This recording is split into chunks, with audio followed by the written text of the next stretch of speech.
Assalamu alaikum Şərif Türkistanlıq əzgərindəşlər. Dünya Uyğur Qurultayı Tor Televiziyası ninki Nəhmeydan söhbət proqramımıza hoş geldinizler əzgərindəşlər. Mən Parat Türünqaş, həmminlərin müşü vaxtı xeyirlik olsun. Həmminlərin Cenab-ı Allah'ın həmminləqa xatircəmlik, salametlik, bəxt saadətləyim əzgərindəşlər. Hürmetli televizyon görüşler sizlerge malum Dünya Uyghur Kurultayı'nın teşebbüsü bilen ve arz bilen kurulgan Halkara Uyghur Sot Kollegisi'ninki tuncu nöbetlik sotu bu yıl 6. ayının 4. günden 6. günü geçe Angliyanın paytaxtı London'da çakırılgan ve sotninki ahırkı günü sotninki reisi hürmetli Jeffrey Nice alileri 2. katımlık sotninki 9. ayının 10. günüden 13. günü geçe yana London'da çakıldığını çakalgaydı.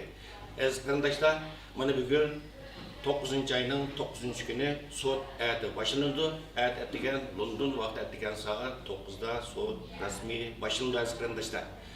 Sizlerinin bu şu 2. katımlık sotka guva veriş için gelgen bazı şahitlerimizninki, kurultayının bazı rehberlerininki, guvaçılarımızninki bu şu 2. katımlık sot hakkındaki bazı kararlarını, his duygularını sizlerle ortaklaşış maksudda hazır bu sohbet programımızda uyuşturvatımız arkadaşlar. Ben aldı bilen sohbetimizni resmi başlaştım burun. Bugünkü bu sohbetimizge katlaşkan dahil olan aziz mihmanlarımızı sizlerge bir tanıştırıp bitək. Arkadaşlar, hemenler tanıştılar, şimdi olsun kayıt tanıştırıp bitək.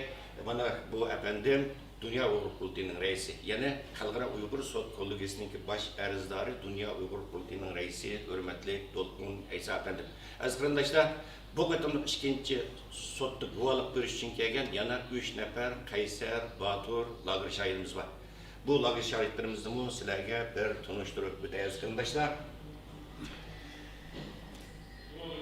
Bana bu yenimde otaran efendim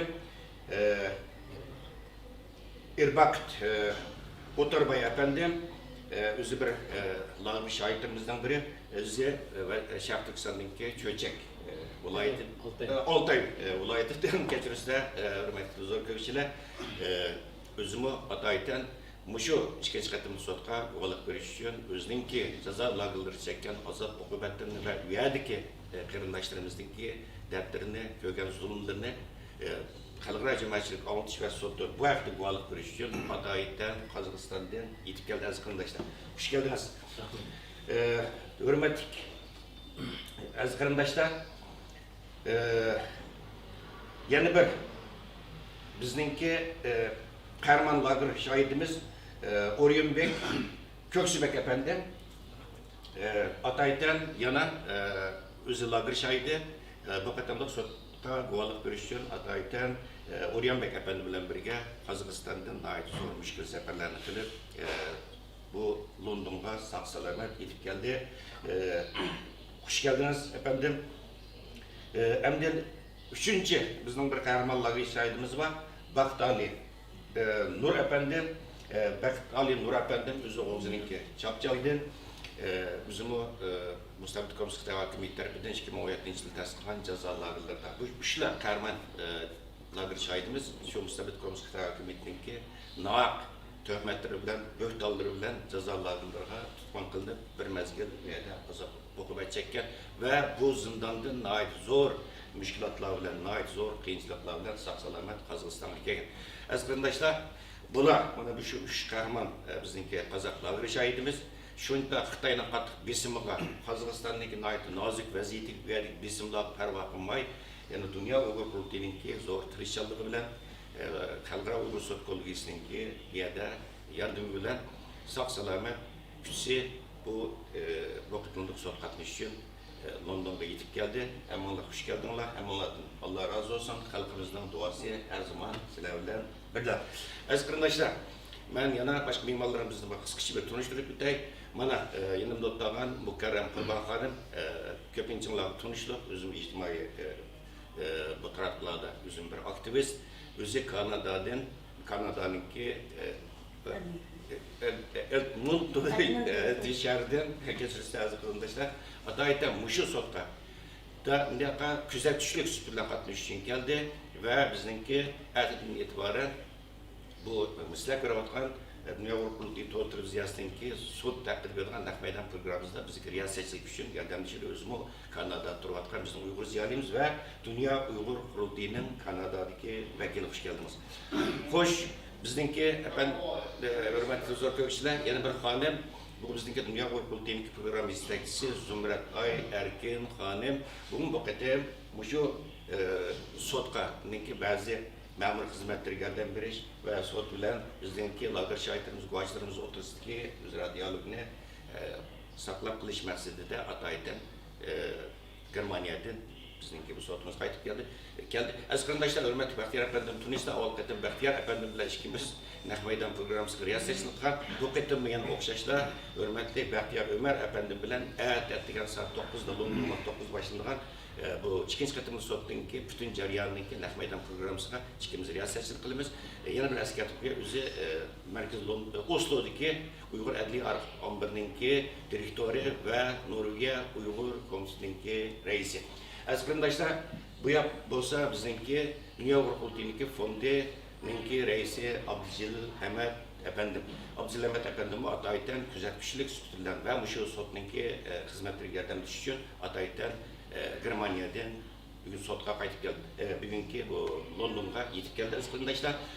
Bu yoq apandim, balkim ko'pincha Tunislar, o'zi xalqaro Uyg'ur qalamkashlar jamiyatining raisi va bizninki tunilgan Uyg'ur san'atkorlarimizning birisi, Uyg'ur tadqiqotchilarimizning birisi va Uyg'ur akademiklarlarimizning Qaysar apandim ataydan bu qatim sudga yordam berish ve bu qatim sudni yana shundaqla atini e'tiboran biz naq maydondan taqdigan bütün shu 3 kunlik 4 kunlik sudninki chet ellik tadqiqotchilarning, chet ellik guvohchilarninki bütün dokladlarni Uyg'urchaga tarjima qilib sizlarni bu dokladlarninki mazmunidan xabardor qilish maqsadida ataydan yordam berish uchun Dünya Uyg'ur qurultiyining taklifi bilan, alay taklifi bilan Londonga yetib keldi.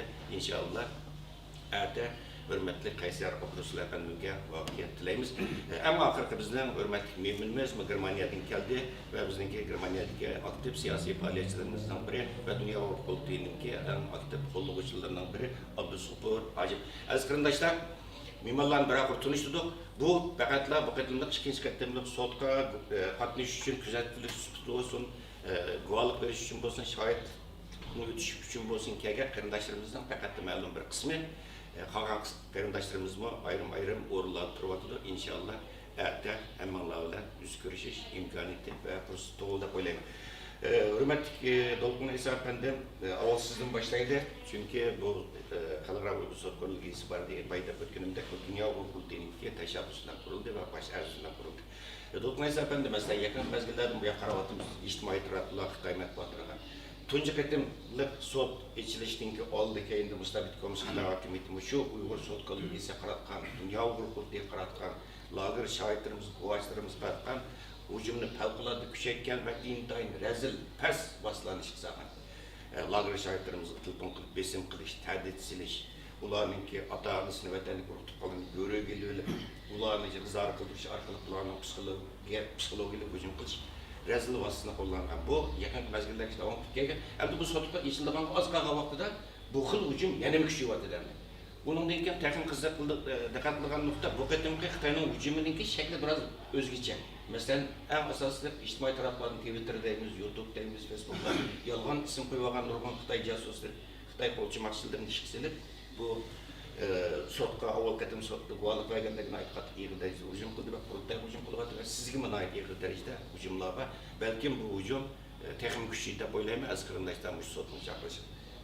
Doktor Sablan aldılar siz muşu Xitoyning bu xil hujumlarga qanday bavrisiz, nima uchun Xitoy bunda o'tiramay tipirlab ketadi? Buning asosiy sababi nima sizce? Rahmat, avval bu naq maydon programmasi orqali bizni ko'rayotgan bütün vatan ishchiliklar ko'rinmaydi, vatan ichi sirtdagi demakchidik. Hech bo'lmasa vatan sirtdagi qarindoshlarimizdan Londondan mushaharda o'tgan sabtashlarimiz bilan birga salom yo'llaymiz.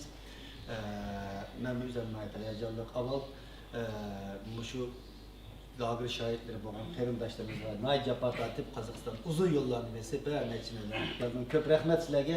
Ko'p rahmat. Endi men o'zimni aytay, hayajonliq deganingizdek birinchi qitimni sotni aytmoqqa kelib ketdi.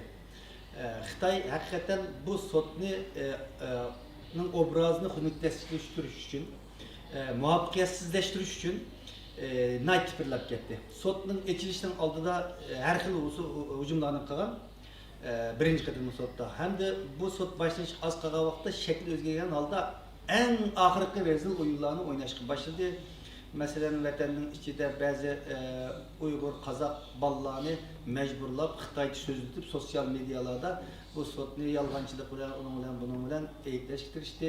Anındaki burun guvalık belgelerge bu sotun pul algan, bulanı setip algan deydiğen muhtarların çaplaş arkalık insanların şahsiyetiga gurur tigirgen sözlerini işletti. Burun da nesini kuma. Yalgan yapmadı da. Bulanın davatkalının paketleri hata attı. Yalgan diye, kazak diye, ertisi diye bula. Sen yası dediğen bolsa u mu bek çek basmagan iken hem de hazır insanların gurur tigirgen şahsiyeti tigirgen hakaretlik sözlerini işletti. Mesela aldığım katım bir Xitoy saqchi guvohlik bergan.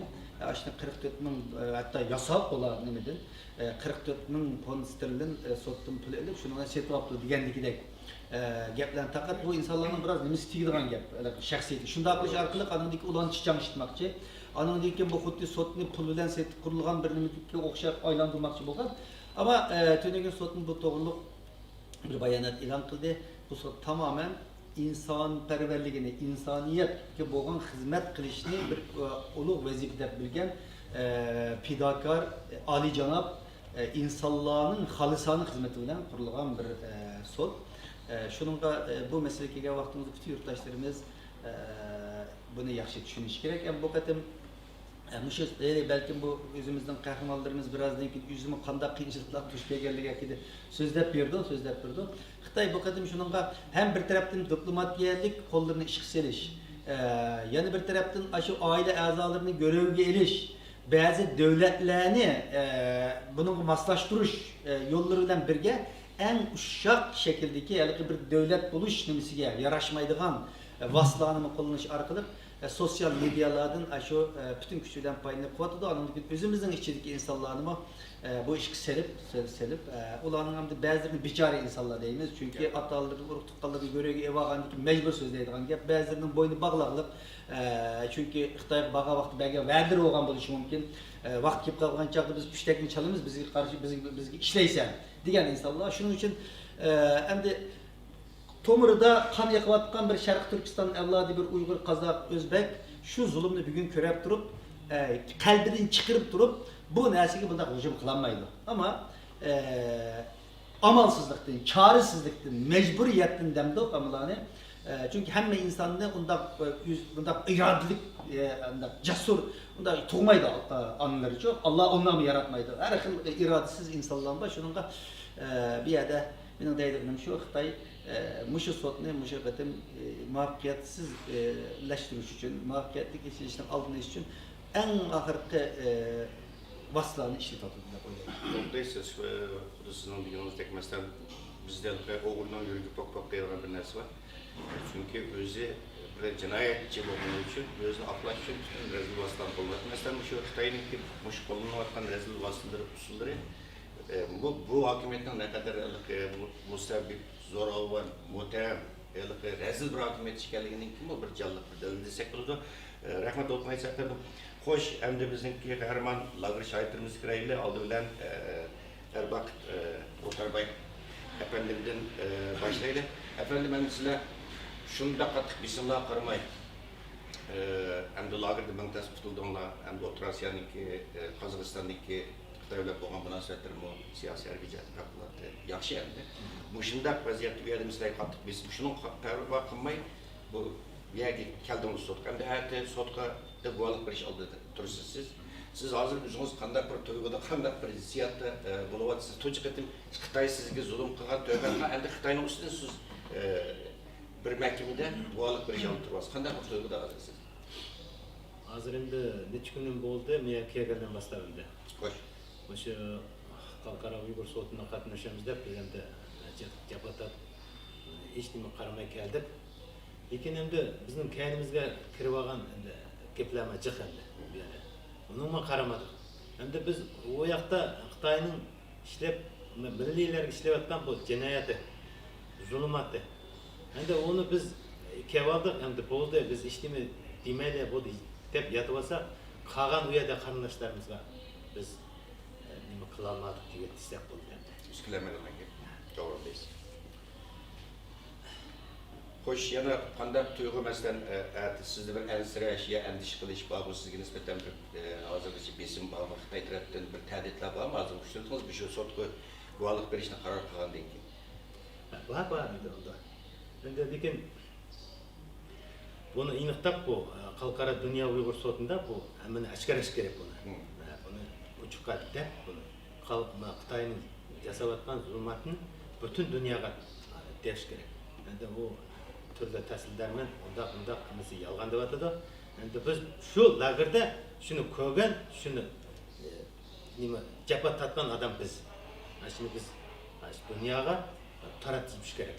Shunga sizlarga rahmat. Shu Dünya Uyg'ur qurultayga qatnashtirib, shu nima qilganingizlarga. Rahmat. Məsələn, qısqacha şunu bir sorğum gəldi. Məsələn, siz lagerga, Xitayning lagerga sizlər özünüz zaten almayın.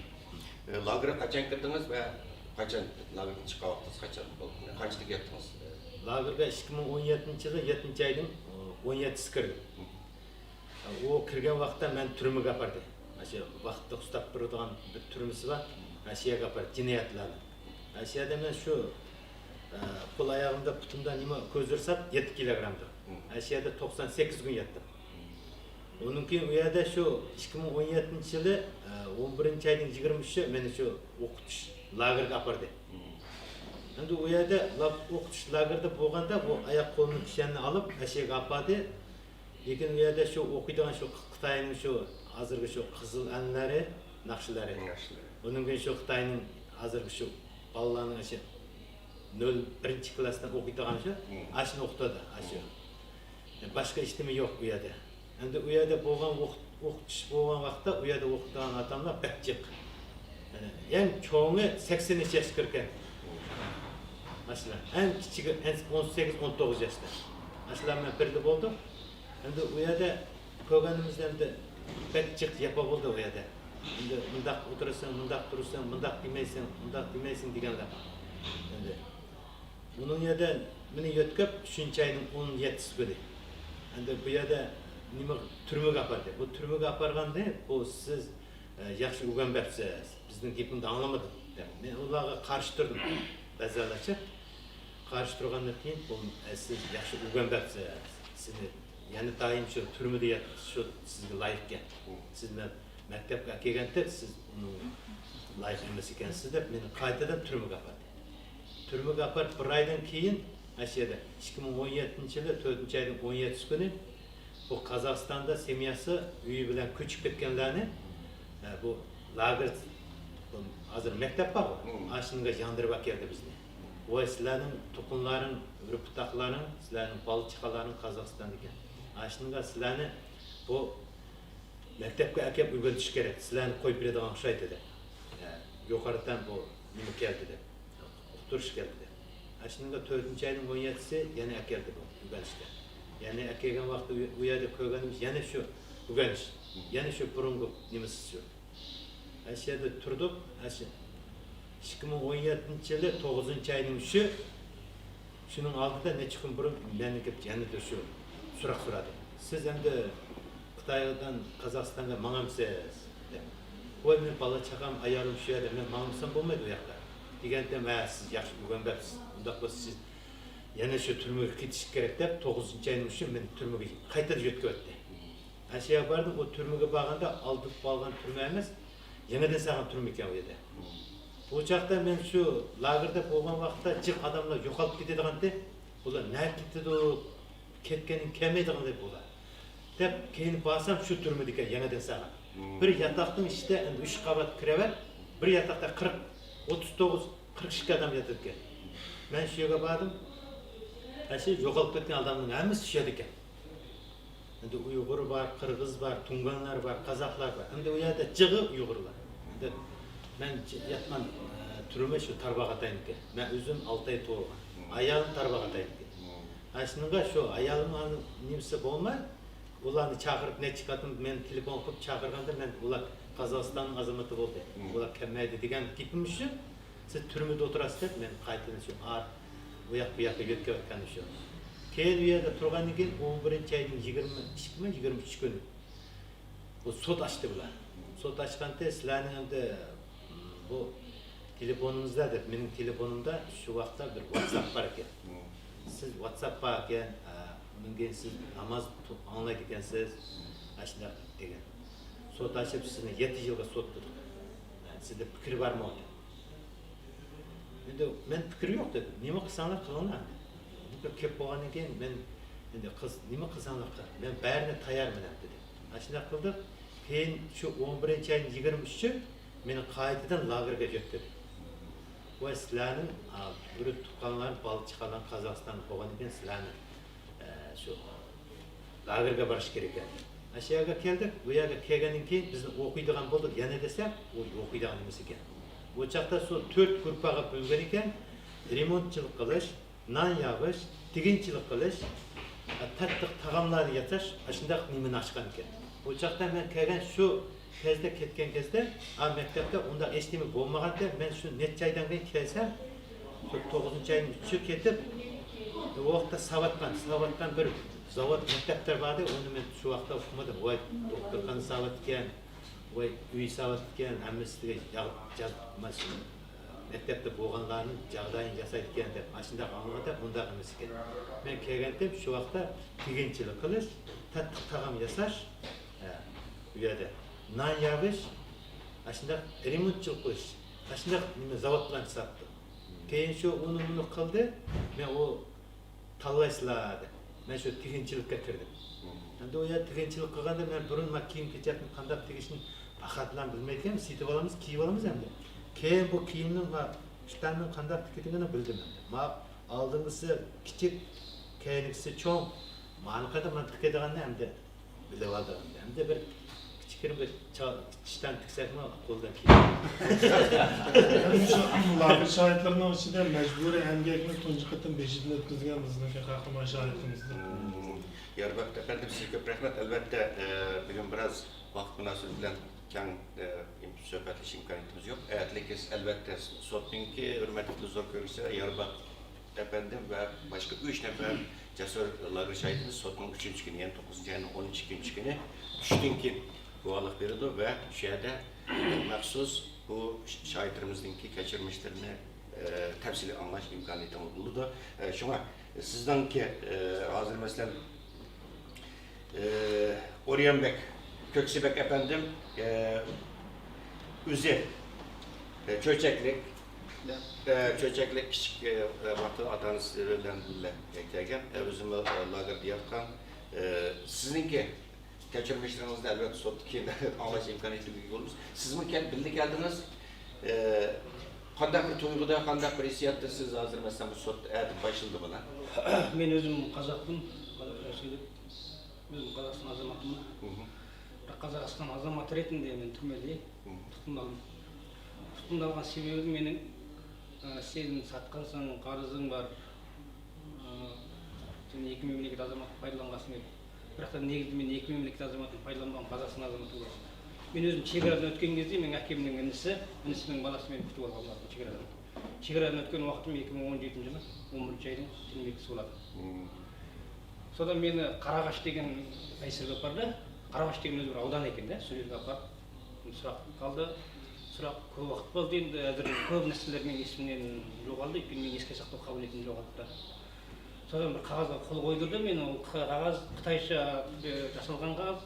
Бұны аударып берді, ешкім аударып бермеді, әкемнің інісінің баласына да айттым, аударып берді, аударып бермеді. Содан бір қағазға қол қойсаң, сенің нөпсіңді өшіріп, сен Қазақстанға жібереміз деп алдады, кішкене бала секілді. Бірақ та мен айттым, менің нөпсім бәрі өшіп кеткен дедім, олар компьютерін қараңдар деп мен сөйдім, қарады, бірақ мен ешқандай ештеңе жоқ екен қағаз. Менің атым жоғалған Қытайда. Содан бір қағазға қол қойды, қол қойғаннан кейін қол қой деді. Содан қол қойдым, мәжбүр ретінде қол қойды. Зорлықты ретінде қол қойды да. Содан мені үй қамағына апарды. Үй қамағы болғанда, туысқандардың бәрі мені жолап қойды, қорқып бәрі. Неге қорқып жүр, не үшін қорқып жүр, мен оны түсінбеймін. Содан менің әкемнің әпекесінің баласы болған, сол кісінің үйінде тіркеуде тұрдым. Тіркеледі екенсің. Тіркеуде тұрып, сол үйде тұтқында болдым. 2 ай. 2 ай уақыт сол жерде қалмады. Соның 2 айға дейін не істеп едім мен? Сол аралықта да барып жүрдім, мен документімді беріңдер, Қазақстан азаматымын, мен қайтамын деген дәлелдер салдым. Соны өзімнің туған жеріме бардым, туған жеріме барсам ерекше өзгеріп кеткен, қорқынышты, ана үйлерді құлатқан, оған өзім куә, Құдай куә, құлатып тастағандар. Содан мен ана ауылдарды көріп, өзім қарадай қорқып, сол зиратқа барайын десем, зиратқа бармайды, ешкім мешітке барайын десем, мешітте бала қосып там қойып тастаған, қызыл таңбамен бекітіп тастаған. Содан бұл не заман болып кетті деп мен бәріне сұрасам айтпайды. Содан мені 12 айдың 15-сі күні мен тұтқындап лагерьге апаратын білдім мен. Ішім сезді, бірақ мен лагерь деген жоқ. Сені шекарадан өткізіп саламыз деп мені алдады. Жаныма Жеңіс деген жігіт, қасында 3 қытай бар. Сол келді де мені Жеңіс өзі тұтқындап, сен әлі доғдырға бәрін тексертеміз де, доғдырға бәрін тексертті. Доғдырдың іші деген айнадай, әдемі, күшті. Соның ішіне апарып мені тексертіп, бүкіл денсаулығымнан шыққан ахуал шыққан жоқ менің. Бәрі жақсы болды. Содан кейін қайда барамыз деп сөйтіп едім, машинаның басын басқа жаққа бұрды да, шекараға қарай емес. Содан қайда барамыз деп, сіз отыра тұрыңыз, дәл бір жерге баруымыз керек деп. Содан ана тікен үстіңгі жағы бір қақпаның ішіне кіргізді. Соның ішіне кірген кезде мен соткамды алып звондай берген кезінде соткамды қолымнан жұлып алды. Содан оның ішіне кірген кезінде адамдарды көрдім, ылғи ана сақадай сай әскерлер жүр, соғысқа дайындалып жүрген секілді. Соны ойладым, соғысқа дайындалып жүр, бұл не істеп жүрген адамдар ғой. Соғысқа келді ма деп адамда қорқыныш ниет болады екен да. Содан кейін мен киімімді бәрін шешіп алды. Бұл жерде өзім түрсимен тұрдым. Түрсимен тұрғаннан кейін Түркістан шалбарға киген, галстук таққан бір кісі айтты, мына қазаққа киім беріңдер деді. Содан бір іштен киетін бір не болады, соны берді. Содан мені апарып жеті адам жатқан бөлмеге кірді. Ол жерде ұйғырлар да бар, басқа ұлттар да бар, дүнгендер де бар. Ол жерде мен ұйғырша білмеймін, қытайша да білмеймін. Ішіне кіргізіп қойды. Аналар өздері бөлек тамақ жейді, мен бөлек тамақ жеймін, қолымды кісен, аяғымды кісен. 7 күн жаттым. Содан мен олар 7 күн жатқаннан кейін 7 күннен кейін мені алып шығып, бір екі Қытай, біреуінің аты кім еді? Лин ба? Кіші айтып бердің ғой, Лин деген. Ваң деген Қытай. Қасында бір тоқырылыс. Екеуі алып шығып, мені сұраққа әкелді. Ол кезде тамқа деп қоямыз, сұраққа апарады. Астыңғы жаққа түсірді, сұраққа сұрамақ болды, сол жерде бір 3-4 адам бар, сондай болды ғой. Содан сұрадым. Сұрап, сен неге келдің деді. Мен неге келгенімді білмеймін, сендер саяси үйреніп алып келдің ғой. Мен осындай барлығын айтып бердім. Киім шешіп алғаннан кейін, телефонды тартып алғаннан кейін, мен әкеге Жеңіс екенін айтып бердім ғой. Содан олар мені түсінбесең мен саған түсіндіремін деп, бір құдыққа апарып салды. Сол жерде құдыққа апарып салып, басынан су құйды, сол жаңағы талқап несімді білмеймін. Не болған? Содан бастап мен еске сақтау қабілеттен айырылдым. Содан мен әкем өзімнің жатағымда, бір есім жатағымда жатырмын. Содан бір жігіт, маған қазақ жігіт, есімді дейді, денсаулығың темір емес пе, барлық шындықты айтып, мен қандай шындықты айтамын деді. Содан мен одан алып шығып, осы Ербақта жатқан жерге алып келдім. 8 деген бөлме бар екен, содан осы жерде кірген кезде бірінші Ербақ деген жігітпен таныстым, содан Сұңқа деген жігітпен таныстым, содан Бақытбек деген жігітпен таныстым. Содан Бақытбек деген жігіт балдастық отырып, мен сөйлеген бір молдасы екен деп сөйтіп отырдым. Мен қытайша молда дейді ғой, мықтың біреу екен деп отырдым. Сөйтсем молда сол күні кірген екен. Білмейді екен мен. Содан мен ана туалетке қарамағысы келетін бір төсек бар болатын, астында төсек, астында ұйғыр жататын, үстінде мен жататынмын да. Сол жерде мен жаттым.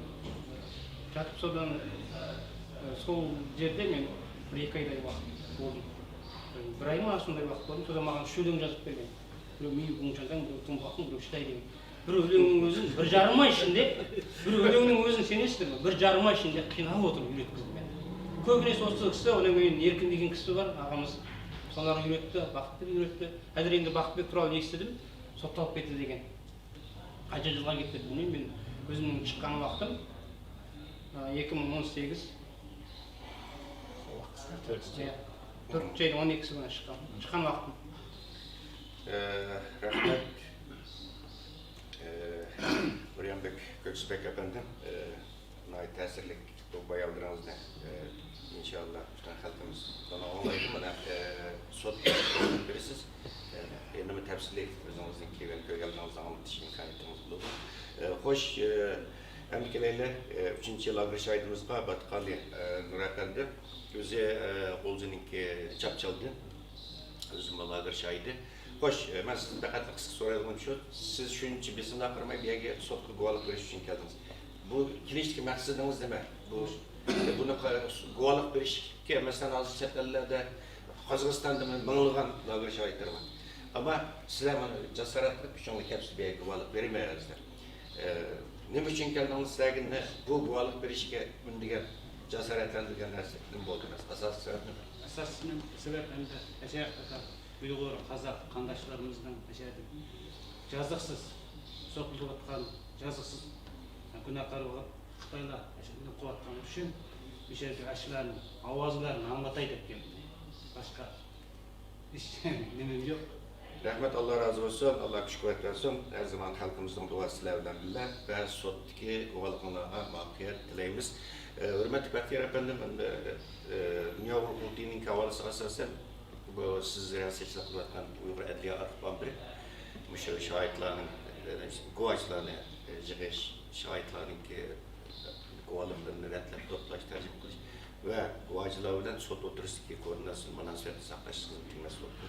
Bu qatimki sotninki avval qatimki sotga o'xshamaydigan taraf qanchalik Sharq Turkistonlik mayli Uyg'ur bo'lsin, Qozoq bo'lsin, qancha shohid va qancha guvochi va bu haqda bir ozroq ma'lumot bersangiz. Alhamdulillah rahmat. Bu qatimki sotning alohidligi bizniki guvochilarimizdan mutaxassislar, ya'ni xalqaro tanilgan maxsus Uyg'urlarni uzun yoqi Xitoyning siyosati va shu lager sistemasini tadqiq qilayotgan tadqiqotchilarga qadar ko'p guvohchilarimiz qolgan chiqqan. Andan keyin bu butunlay shu xalqaro tanilgan donliq mutaxassislar. Bularniki sotga qatnashishi sotniki texnik unumli ham xalqaroga shu lager, ya'ni Uyg'ur irqiy qirg'inchiligini to'ntishga cho'ng yordam bo'ldi. Shundaqla sotniki hukm chiqarishida cho'ng rol o'ynaydi deb qarayman. Andan keyin bizniki lager shohidlarimizdan bizning Uyg'urlardan 12 odam bor. Buniki 4 mutaxassis, qolganlari shu lager shohidlari va o'zining oila urug' to'g'riliq. Ya'ni Xitoyniki maqtimda o'z urug' tuqqanlari qolgan chog'da shu Xitoyniki planliq tug'ul siyosati qatorliq siyosiy o'zining beshidan kechirgan amaliy irqiy qirg'inchilik munosabatli kishilardan guvohlik berganlarga qadar keldi. Şununla 150'den artıq özünü məlum qılan guvaçıdan qayt tanlaş arqılıq şu 8 guvaçı sotqa çıxdığanğa tayarlandı.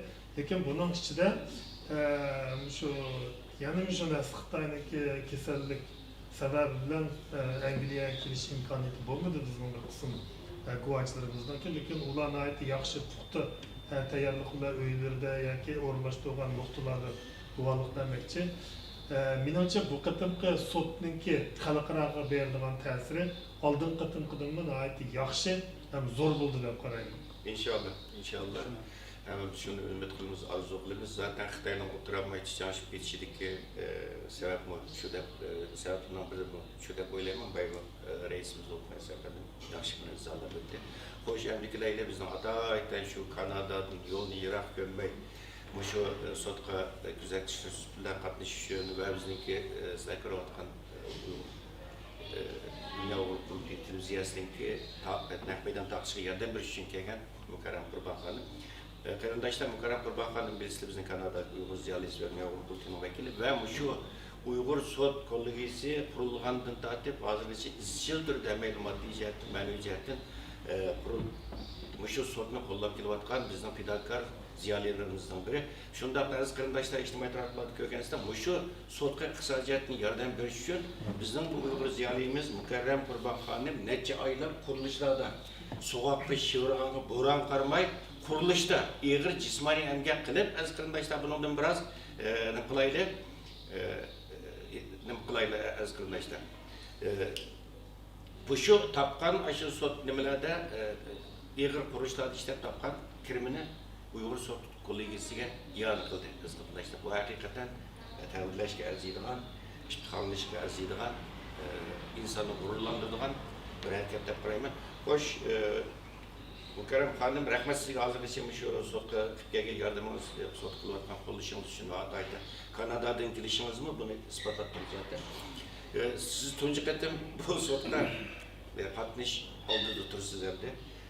Siz özünüz kandak bir tuyguda, kandak bir hissiyatta, kendileştirmekteyle kandak bir yürek sözünüz var mısın? Rahmet, avval salamlar olsun. Birinci sot başlanğanda əmimiz qandaq oldu degan bir hissiyat bilan gün qildik. Mən şu sotda o kilishni chiqib o'ylamabdi ekan, guvohchilar bo'ldi deb başlanib o'yladim. Ammo sotni hech birisini o'tkazmay kecha-kunduz farq bo'lgandan keyin kecha-kunduz ko'rdim. Uxlab qolgan vaqtlarimizim bo'ldi, g'ayet hayajonda bo'ldim. Jiq umidlarda oldum, inshaalloh bir yaxshi bir natija bo'ldi deb. Sot tugagandan keyin degandek yaxshi natijalar bo'ldi. Ama onun tam karşılıklan buldu. Şimdi bu ikinci sot bulduğu vakitte naq meydanda köysem degan ümit bilen keldim hazır layık bir hayacan turladım. Qandaq bir hissiyatı bulduğunu onu bilmeyim. Hem de hazırmış aldı bu guvohchining gapini anlap mı naq meydanda anlagan başka bulduk ya. Şunu hem de şu bir hayacan tutma inşallah neticesini yaxshi bo'ldi deb o'ylayman. Rahmet Hatay'dan şu Kanada'dan sotma kolmak geldiğiniz için bu elbette belki kahramanlar bir şahitlerimizden bir medet cesaret buldu inşallah. Hoş hem de bizden kileyle bayılda ötken halkara Uygur Kalemkeşler Cemiyeti'nin reisi bizimki sanatkarlarımız ve akademisyenlerimizden Kaysar Abdurresul efendim. Müşivüz Siyan Hatay'dan geldi ve bu sotninki Mehmet'den tartıştı. Bir vasıta Uygurça'da tercüme kılış işçimiz yaslansı. Bunu bu yerden bulundu. Bir yerde ertlik yazıklarında işte erdette Lodurmak'ta diyen saat 9'da başlayan sotninki bayda ötkende bütün çetelli guvohchilarninki doktorlar hemisi Uygurça'da tercüme kılındı. Mehmet'den programımızda bunun ve mesul işte 3 nefer kurultayını yapıldı. Sizlerni bu sotnindan takıma etraflı malumat ilgili için Allah'tan Kaysar Abdurresul Efendi'nin başladığı 3 tercümanını məxsus təklif qıldı. Kaysar Efendim bivasitli tercümanlık qıldı. Hatta bundan başqa yana Amerika'dan Mustafa Aksu Efendim ve Germaniyadan yani özü German ama hem özün Uygur deb kelgan Yusufcan deb isim qo'yilgan Rona Efendim bu hatta muşu so'ldigisida naq meydan programımızda başlanğandan tartib bunu Uygurçaga İngilizceni Uygurçaga tercüme qilishga yordamchi.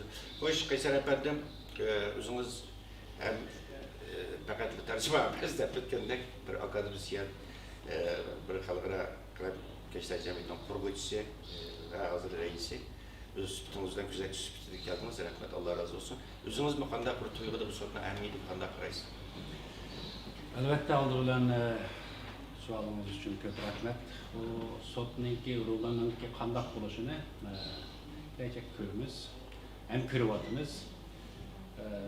Bu bek hammamizni hayajonga sevatgan, hem umidga bog'layotgan bir harakat.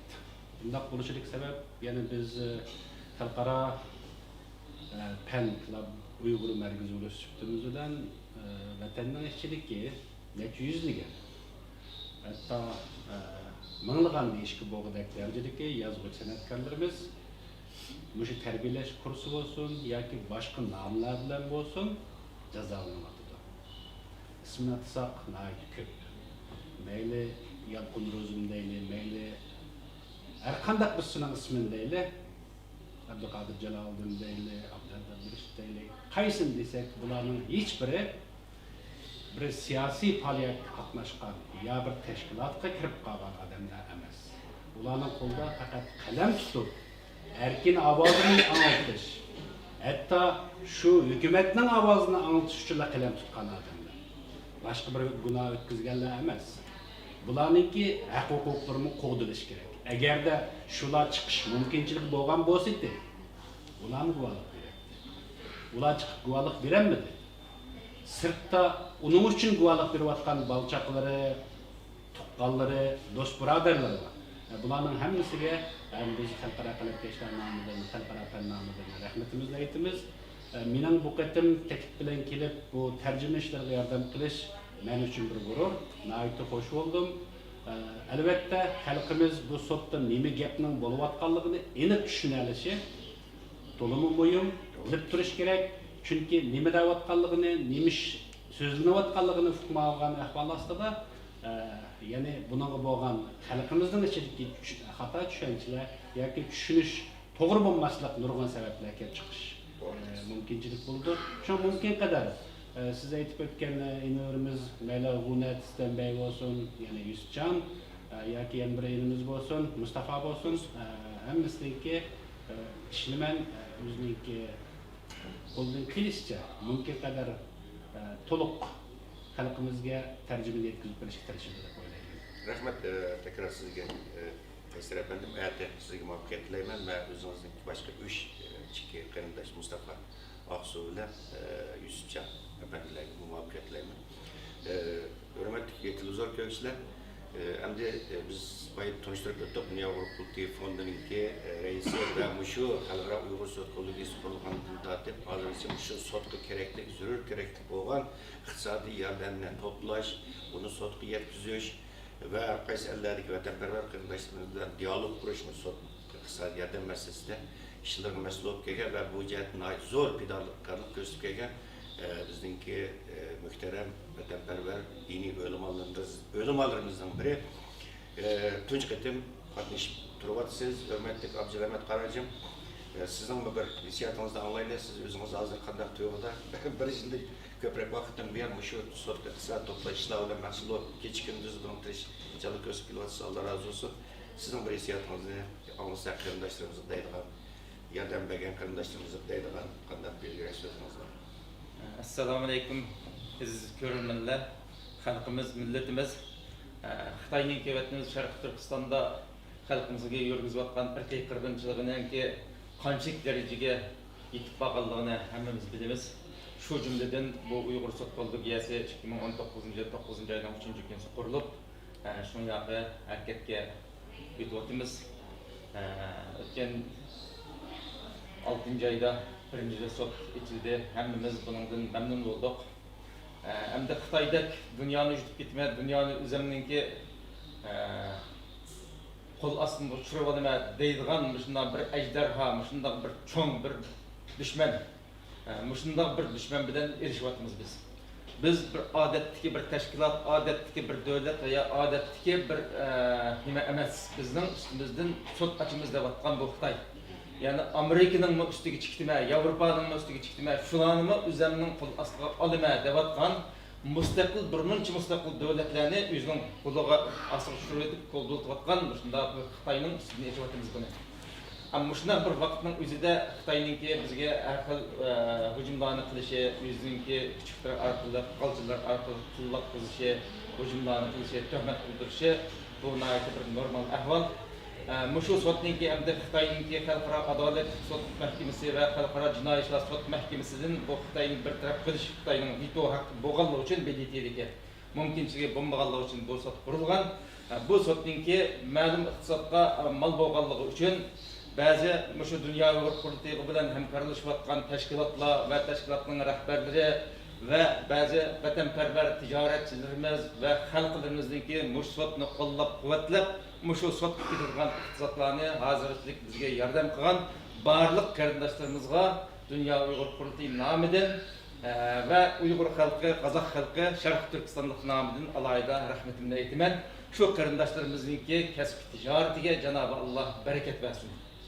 Rahmat. Endi vatan sirtida nurg'un Muşu lager şahitimizdek bana yakından vatandan çıkıp lagerga ketken 3 tane Qozoq şahitlerimiz mevzu o'ltirib o'tibdi. O'tgan qatimda bundan boshqa nurg'un şahitlerimiz bu vaqtni o'tdi. Chet el mutaxassislar bizning da'voyimizni qilib o'tibdi. Endi ko'chalarga to'kilib, o'zining ota-onasini urib tuqqanlarning qavmi qarindoshlarining rasmlarini ko'tarib, dunyoning har yerida, Istanbulda, Kanada va hokazo dunyoning qayerda bo'lsin, musha harakat qilayotgan qarindoshlarga Cenab-ı Allah yordam bersin deyman. Ama hiç nima qilmay turib, bir tal namoyish qilmay chiqmay turib, bir tal bayroqni ko'tarmay turib, mustaqillik to'niga urinib olib, inson haqlarida mustaqil demadi, uni dedi, buni dedim deydigan, shundoq ushroq ishni taqib yurganlarga Cenab-ı Allah insof bersin. Shularni bayroq ko'taradigan, shu mustaqillik yo'li uchun vaqt kelib qolsa, jinini, milini pido qila oladigan bir Cenab-ı Allah vijdon ato qilsin deyman. Hammalarninki mush vaqtlarni chiqarib musha kelib bu programma qatnashgan barliq qarindoshlarimizdan Alloh rozi bo'lsin. Bu sotimizningki muvaffaqiyatli echilib Xitoy ustidan nihoyatda yaxshi bir qarorning chiqishiga ishonchim komil. Rahmet, hürmetli tuzlu köpüşler, şu de avizlemet Karacım dep ötkendek. Bu hem de çetellik güzelmişlerin dep kilovatlı. Bu Halkara Uygun Sotkoloğisi, onun kuruluşu ve onun sotkunun başlayışı bu bütün şartlık sallıklarının muvaciret tarihindeki en zor hadiselerin biri. Bu dep kilovatlı çetellik güzelmişlerin bazı hakikaten bizimki şartlık sallıklarının çetellerdeki muvaciret tarihimizdeki zor bir hadise.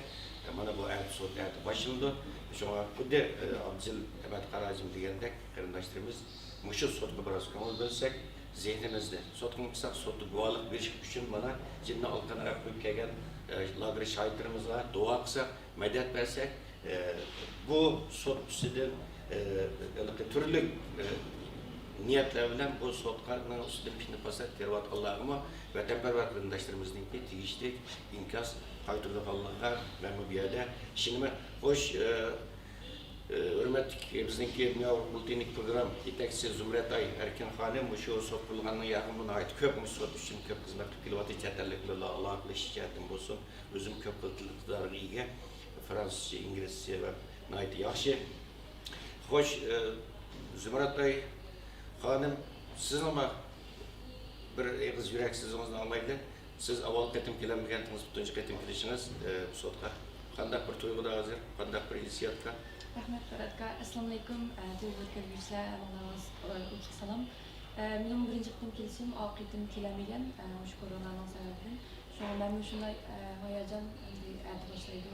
Unga aldiryapman. Bu ashada o'tirib ko'rib, naq maydonda bo'lish yana o'xshamaydi deb o'ylayman.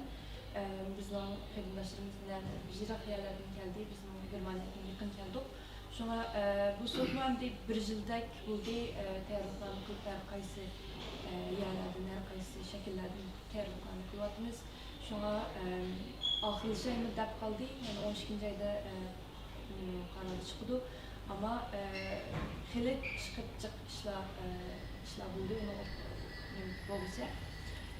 Mesela yakında Xitay hükümetinin şu şahitlerini, emniyet isimlerini götürdü. Şuna biz hakikaten bu şahitlerin yenilerini kullanıyoruz. Şuna İslam'ın kendine yaxşı buldu.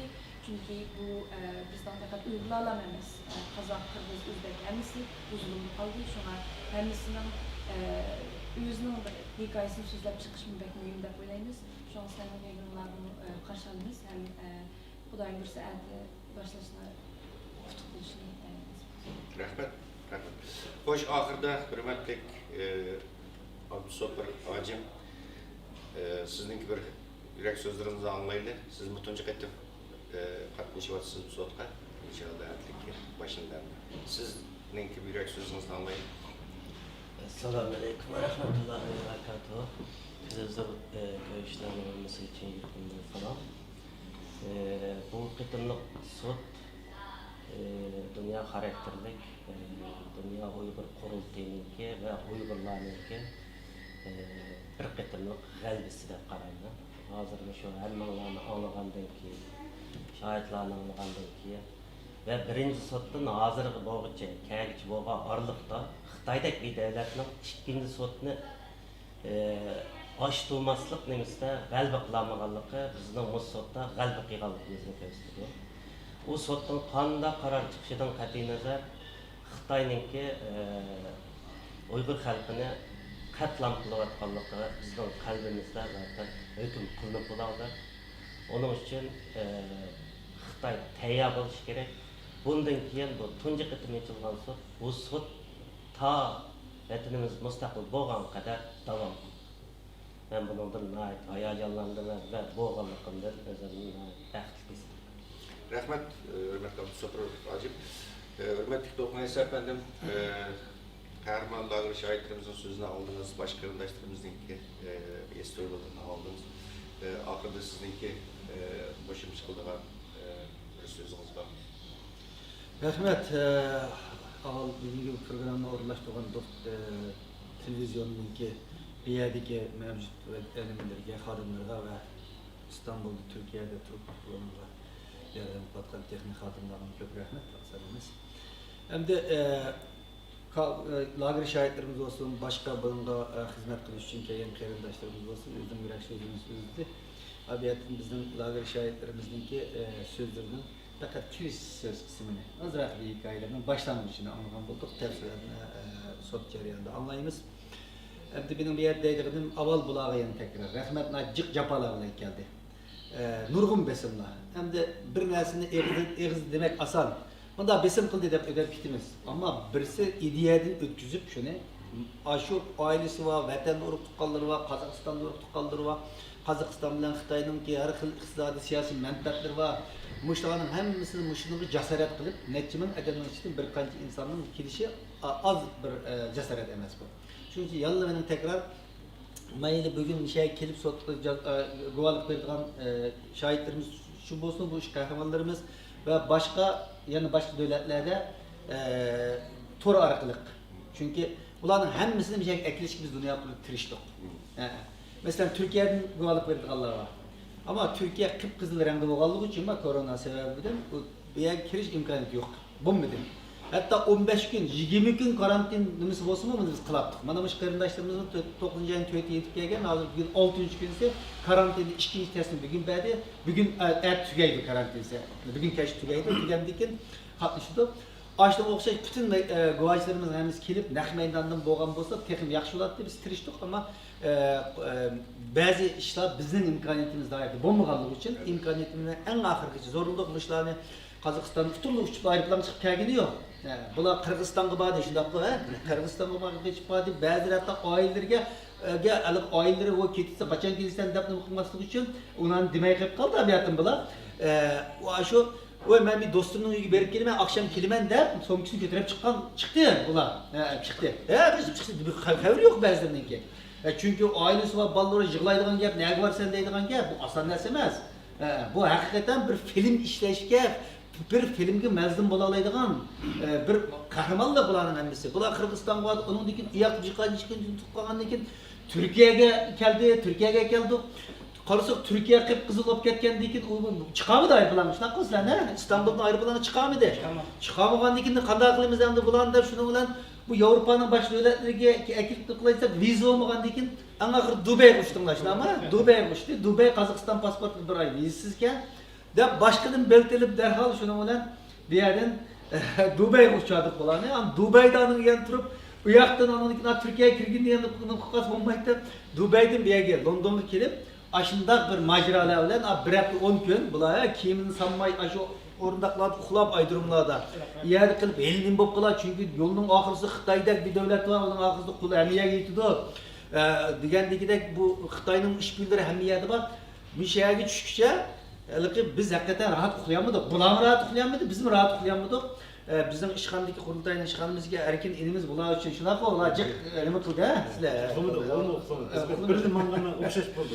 Shunaqa bo'ldi. Shunaqa qilib, ammo sog' salomat bir şey keldik. Bularning haqi digilim bo'lgan ishlar emas. Sog' salomat kelganicha. Demak, mushunga o'xshash qiyinchiliklar bilan keldi. Uning uchun bularning bu fidokorligini oddiy bir fidokorlik. Digilim kelgandikin hozir besimlar vatandagi urug' tuqqanlar Xitoyning besimdan bo'layotganligini bilyapmiz. Anıdan keyin Qozog'istondagi bexatarlik o'rinlarining oilalariga berib besim qilib so'zimiz son deb har xil shaklda besimdan qilayotganligini bilyapmiz. Şunaqa biz vatandaşlarımızdan arzuyumuz bularga bir dua qilaylik. Başqa narsa qo'limizdan kelmasimi, men shuning ishini dunyoning hamma yerida mustot maydoniga kelib, o'zi bevosita anglab, shuningga mushu o'tirgan qarindoshlarimizdagidek sotni ko'rish, o'zi bevosita guvohlik berishni orzu qilgan qarindoshlarimiz bor, ammo bu dunyodagi bu Xitoy virusi hamma ishimizni ostin ustin qilyapti, bizning bu sotimizni ostin ustin qilyapti. Shuningga kelamidi kelishni orzu qilgan ular bölümümüz erteden başlap Naq meydanda şunun için bizim tercümanlarımız, dostlarımız, qarindoshlarimiz xalqimizga eng shu sotning mazmunlaridan to'liq xabardor qilaylik deb qo'limizdan kelgan televizyoni bo'lsin, qarindoshlarimiz buni necha oydan buyon tayyorlab qilyapti.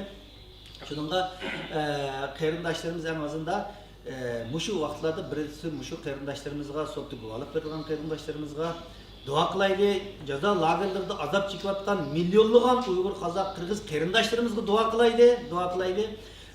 Yürügümüz biz bilen bolsun, bütün kerindaşlarımızın arzu kıldığımız biz bilen bolsun.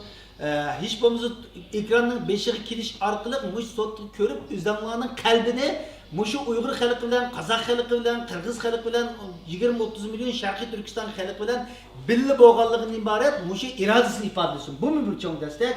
Bu kerindaşlarımızın mesajlarını evet, telefonlarını evet arkalık bularını bir teselli versin. Çünkü Xitay psikolojik hücum kılışı arkalık muşlarının kalısını kalaymakan kılıç için hareket kıldı. Aldın katı muşunda kılgan. Şununla bizde bir gap var. Buğday nenen bulmuşsun, buğday sözün yok mu deydiğin. Bir gap bilen insanın kalbi hoş bulduğun gap, kalbi yoruyduğun gap.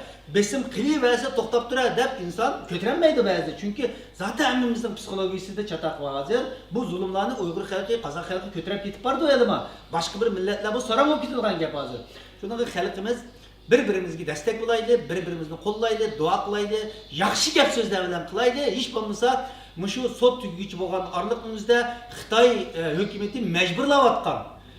Mecburiyet sebebinden Xitay hükümetinden ki chet elde pidai bulup, vayaki vatan içinde pidai bulup, Xitay hükümetinden ki bayanatçılığını kıvatkan, ulan biz kendi işimizdeyimiz. Silah olsun, tilim olsun, çıktım olsun, çişlep olsun, YouTube'larınla, jim turup durumla, yaxşı yapınlar bolsa, yaxşı yapınlar bilen teselli bilenler, hem de mecburiyet sebebinden tıllaydıgan, hakaretlaydıgan işin olsun, çünkü ağrıp kılınlar, ya bolmasa bir kisel okup, doktorkan yet verinler, jim turup durumlar, kim sotun şartlı ötküz olaydı, deydiğim şu, rahmet. Rahmet. Neyse efendim, yaxşı söz kıldınız. Hürmetli televizyon görüşler, kravatmanlar Dünya Uğur Kurultayı Televizyon Ahmet'den söhbət programımız. Biz hazır Angliyanın paytaxtı London'dan bu programını sizlərə təqdim qılıbatımız və yuqorida şu əyət başlanğan, yəni 9-cu ayın 13 günü başlanğan ikinci qatımlıq sot qatnışçınki Kurultay rəhbərləri, cəsurları, şahidləri və başqa qarindaşlarımızdan ki, his duyğularını sizlər bilan ortaqlaşqan bolduq, sizlər bilan paylaşqan bolduq.